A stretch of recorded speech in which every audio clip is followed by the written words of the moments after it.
लगातार विपक्षी एकजुटता के साथ ही तीसरे फ्रंट की भी बात हो रही है। इस बाबत बात करने के लिए हमारे साथ मौजूद हैं कांग्रेस के नेता प्रमोद तिवारी, जो राज्यसभा के सदस्य हैं। नेताजी, किस तरह की रणनीति है लोकसभा चुनाव को लेकर? हमारी रणनीति ये है कि मोदी जी जब 2014 में लोकप्रियता के चरम पर थे और सरकार बनाई थी, तब भी उनका वोट 31.8% से ज़्यादा नहीं था। अब इधर महंगाई, बेरोजगारी, चीन का हमला, तमाम चीज़ें हैं जिससे वो बहुत अलोकप्रिय हो गए हैं। फिर भी चलिए हम मान लेते हैं कि उनके पास वही 32% वोट रहेगा। बाज़ार में पूरे देश में 68% ऐसा वोट है जो मोदी जी के खिलाफ। अगर इसको हम एक जगह कर लें तो 100 सीटों के नीचे भाजपा आ जाएगी। हमारा प्रयास यही है। जहाँ तक थर्ड फ्रंट की बात है, थर्ड फ्रंट भारत के इतिहास में जितनी बार बना है उतनी बार असफल हुआ है, चला नहीं।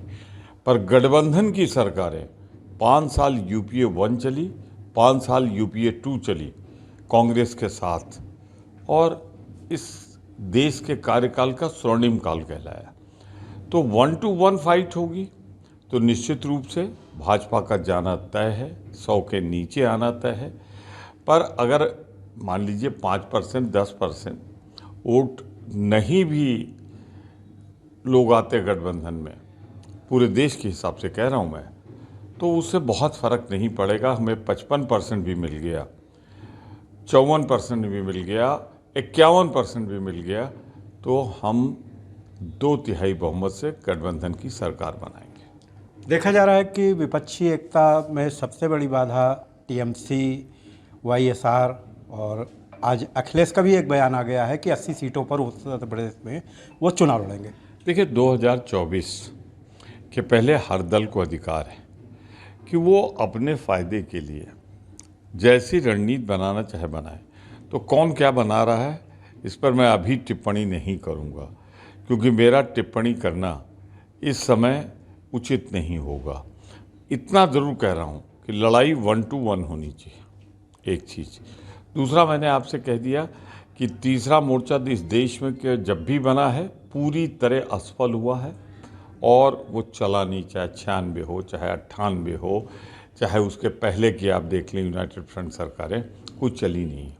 हाँ, गठबंधन की सरकार 2004 से 2014 तक चली, दोनों बार 5 साल का कार्यकाल पूरा किया। अटल जी ने स्वयं 5 साल का कार्यकाल पूरा किया। मोदी जी भी तो गठबंधन की सरकार है, कोई मोदी जी के बूते की सरकार नहीं है। अभी 3 राज्य जहाँ ढिंडोरा पीट रहे हैं वहाँ कहीं 2 सीट आई है, कहीं 4 सीट आई है। तो गठबंधन की सरकारें ही, ये गठबंधन का युग है।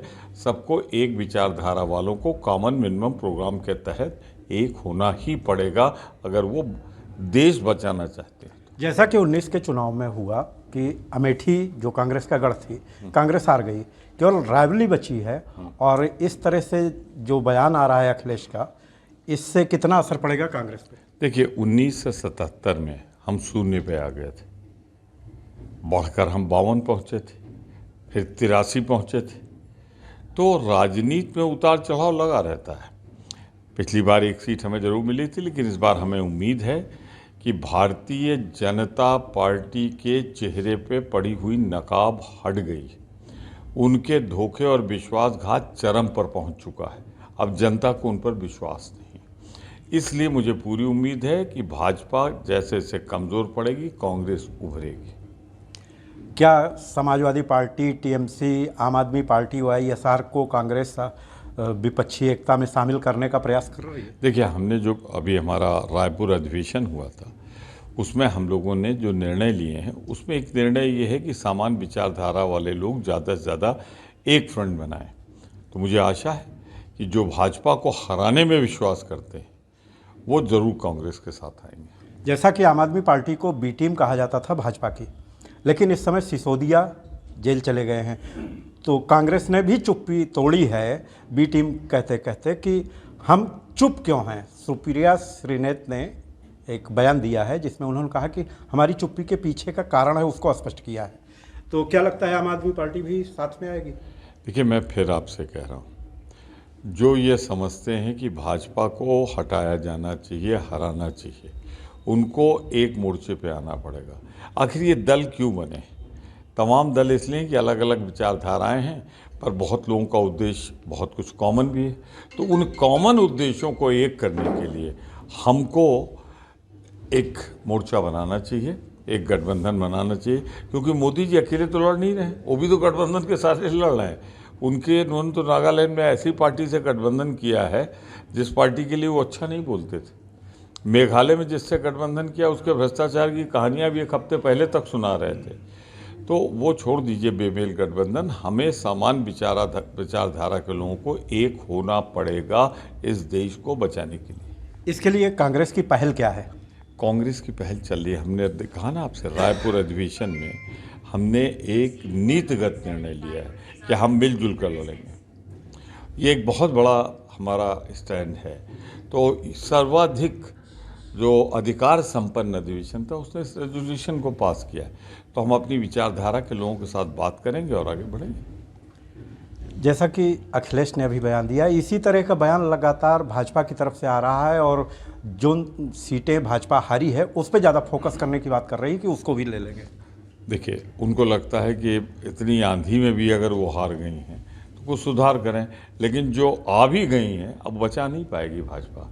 ये महंगाई, ये बेरोज़गारी, ये नफ़रत की राजनीति, ये जो सब कुछ वो कर रहे हैं, चीन जिस तरीके से हम पे आक्रमणकारी हो गया, हमारी ज़मीन पे हम गश्त भी नहीं कर सकते, तो ये सारी चीज़ें ऐसी हैं जिससे भाजपा का पतन तो तय है, तय है, तय।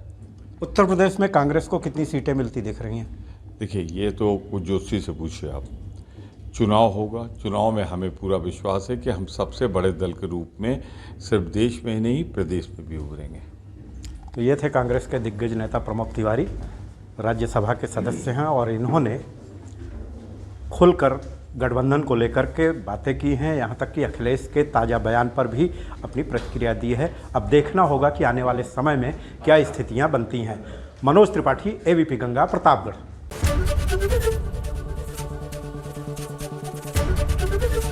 एबीपी गंगा, खबर आपकी, जुबान आपकी।